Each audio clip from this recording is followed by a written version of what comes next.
Hello मैं all lovely friends NTPC exam के लिए हो जाइए तैयार। एंड फ्रेंड्स इस एग्जाम में साइंस के क्वेश्चन बहुत ज़्यादा आते हैं, इसलिए मैं साइंस की मोस्ट रिपीटेड क्वेश्चन की सीरीज लेके आऊँगी अपने चैनल पे। अभी ये फर्स्ट पार्ट है, अभी और भी पार्ट आएंगे फ्रेंड्स, और इससे बाहर आपका साइंस का क्वेश्चन नहीं जाएगा। तो चैनल को सब्सक्राइब कर लीजिए और हो जाइए तैयार साइंस के अच्छे अच्छे क्वेश्चंस के लिए। फ्रेंड्स आपको पता है इस एग्ज़ाम में बहुत ज़्यादा हाई क्वेश्चन भी नहीं आता, बहुत लो भी नहीं आता है। बहुत ऐसे क्वेश्चंस आते हैं जिस पे हम ध्यान नहीं देते हैं फ्रेंड्स। तो ऐसे ही जो प्रीवियस ईयर क्वेश्चन आ चुके हैं वो सारे क्वेश्चन मैं ढूंढ ढूंढ के आप के लिए लेके आऊँगी। इसलिए आप लोग फटाफट से चैनल को सब्सक्राइब कर दीजिए। और चलिए आज का सेशन स्टार्ट करते हैं। सबसे पहला क्वेश्चन है, वृद्धि हार्मोन कार्य करता है। वृद्धि हार्मोन क्या कार्य करता है? हमेशा विकास प्रोत्साहन के रूप में कार्य करता है। ठीक है, जिनको इंग्लिश समझ में आते हैं इंग्लिश में पढ़ लीजिए, जिनको हिंदी समझ आता है वो हिंदी देख लें। ठीक है फ्रेंड्स। नेक्स्ट है, कौन सा उभयलिंगी फूल है? मस्टर्ड या सरसों आपका क्या है? उभयलिंगी फूल है। 25 क्वेश्चन है इसमें। ठीक है फ्रेंड्स, 25 क्वेश्चन का मैं वीडियोस लेके आऊंगी, जिससे बहुत ज़्यादा भी नहीं होगा और आप लोग का मन भी लगा रहेगा। मनुष्यों में पाया जाने वाला श्वसन पिगमेंट है, बताइए आप लोग। हीमोग्लोबिन। मनुष्यों में पाए जाने वाला श्वसन पिगमेंट क्या है? हीमोग्लोबिन। ठीक है।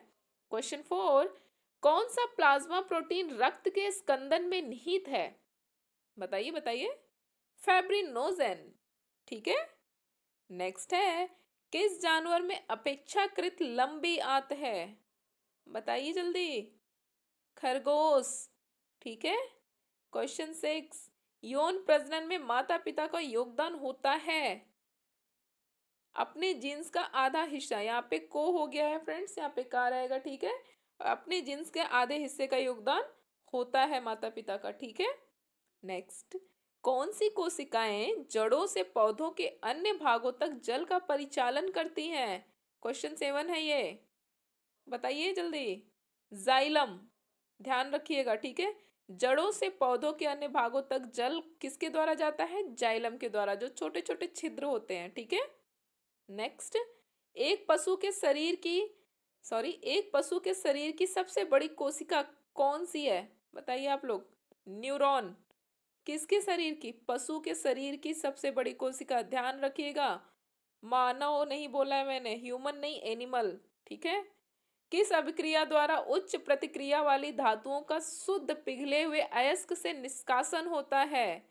इलेक्ट्रोलिसिस। किस अभिक्रिया द्वारा? इलेक्ट्रोलिसिस अभिक्रिया द्वारा। ठीक है। नेक्स्ट, किसका प्रयोग पीने के पानी को कीटाणु रहित करने के लिए किया जाता है? जल्दी बताइए आप लोग। Bleaching powder. ठीक है। नेक्स्ट, अमोनिया का व्यावसायिक निर्माण किस प्रक्रिया से होता है? Tell me. हैबर प्रक्रिया। ठीक है। ये सब पहले भी साइंस आप लोगों ने पढ़ रखा है, लेकिन फिर भी भूल जाता है, इसलिए रिवीजन बहुत ज़्यादा ज़रूरी है। चलिए नेक्स्ट क्वेश्चन देखती हूँ आप लोग को बता पाते हैं या नहीं। जैव रासायनिक ऑक्सीजन मांग BOD किसकी माप करता है? हाँ, क्वेश्चन देख के कॉपी नहीं करिए। चलिए, जैव पदार्थों के ऑक्सीजन के दौरान उपयोग की गई ऑक्सीजन की माप करता है। कौन? BOD। ठीक है। कौन सा एक सरल अस्थाई ऊतक नहीं है? जाइलम। ऊपर भी हमने क्या पढ़ा था? जाइलम क्या करता है? पौधों के अन्य अलग अलग भाग को जड़ से तने तक पानी पहुंचाने का काम करता है। ठीक है। तो कनेक्ट कर लीजिए आप लोग। DNA का एक खंड जो एक प्रोटीन की जानकारी प्रदान करता है उसे कहा जाता है? जीन भाई। चलिए नेक्स्ट, गैसों में से किसकी वजह से ब्रेड या केक फूलता है और नरम और सुगंधित बन जाता है? बताइए इसका आंसर। नहीं पता? कोई बात नहीं। Carbon dioxide. बहुत ही छोटा सा आंसर है। ये क्या करता है? ब्रेड को क्या करता है? बताइए। ब्रेड या केक को फूलने में मदद करता है, नरम और सुगंधित बनाता है। कौन? CO2। वह रासायनिक बंध कौन सा है जिसमें परमाणुओं के संयोजन से अणुओं का निर्माण होता है? कौन सा केमिकल बॉन्ड है? विद्युत स्थैतिक बल, इलेक्ट्रोस्टैटिक फोर्स। ठीक है। कौन सा पदार्थ फ्लोरेसेंट ट्यूब में उपस्थित गैस की प्रकृति के आधार पर एक विशेष रंग के साथ चमकता है? फ्लोरोसेंट ट्यूब, ये एसएससी में भी क्वेश्चन आया हुआ है, बताइए। प्लाज्मा, ठीक है। नेक्स्ट है, प्रत्यावर्ती धारा की माप किसके द्वारा की जाती है? प्रेरण एमीटर द्वारा, इंडक्शन अमीटर, ठीक है। एक व्यक्ति स्थिर पानी में नाव पर खड़ा है, ओके। यदि वह नाव तट की ओर चलता है तो नाव क्या होगी? तट से दूर चली जाएगी, ठीक है। अगर व्यक्ति स्थिर पानी में नाव पर खड़ा है और वह नाव तट की ओर चलाता है तो नाव तट से दूर जाएगी, अपोजिट डायरेक्शन में, ठीक है। जल प्रदूषण के संबंध में बीओडी का अर्थ बताइए। जैव रासायनिक ऑक्सीजन, बायोकेमिकल ऑक्सीजन डिमांड, ठीक है।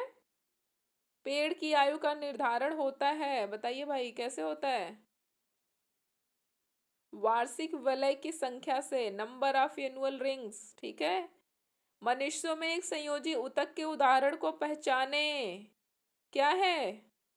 बोन, हड्डी। मनुष्यों में संयोजी ऊतक क्या है? बोन, दिमाग में बिठा लीजिए। कौन से पौधे के ऊतक कोशिका विभाजन में सक्षम है? कौन से? विभज्योतक, ठीक है।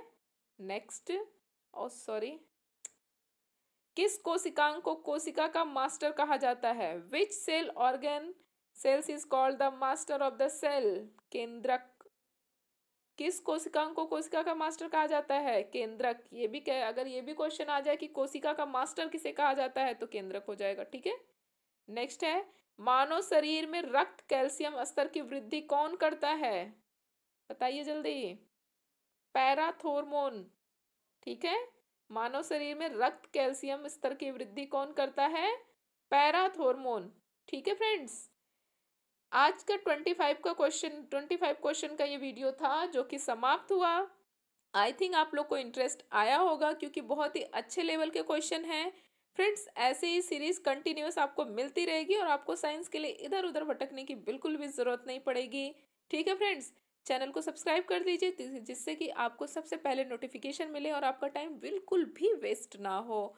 Thank you so much for listening me. Smile करते रहिए और स्टडी करते रहिए क्योंकि वैकेंसीज आ रही हैं, ठीक है friends. Bye bye, take care.